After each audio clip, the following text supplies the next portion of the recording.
Балаларның сынау вакытында ниләр кичерүен аңларга тырышкан әти-әниләр мондый чаралардан читтә калмый. Очрашуның беренче өлеше лицейның актлар залында узды.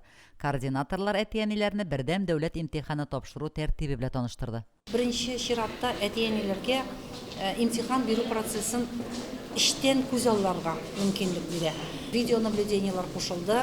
Менә без аларга бүген штабта базадан күрсәтәбез инде, аудиторияларда ничек итеп балаларның утырганы һәм анда бөтен әйбердә күренеп торганы. То есть, русча итеп әйтсәк инде, возможности списать нет.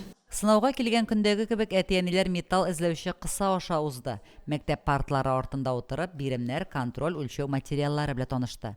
Аларны ким дип йөртәләр? Ким һәр бала өчен индивидуаль биремнәр җыелмасын тәшкил итә. Быел 11 сыйныфны минем кызым бетерә. Бик җитди имтиханнарга әзерләнәбез. Бер ел торабыз. Ләкин менә андый ачык ишекләр көне безгә ниндидер тынычлык бирә. Алар имтиханда кичерешләрне без аша үткәрәбез.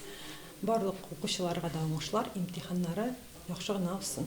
Дөрес итеп әзерләнеп, дөрес итеп настрой булса, вакытларда ярдәм итә алабызса, яхшы гына биреп чыгыла дип уйлыйм экзаменны.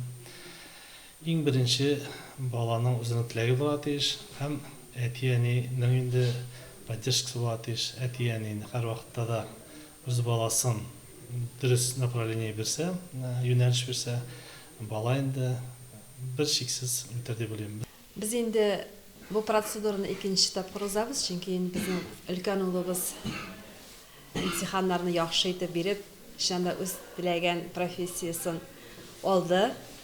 Хәзер инде менә икенче улыбыз әзерләнә, тырыша, хыяллары зурдан. Без инде ничек тә ярдәм итәргә тырышабыз инде.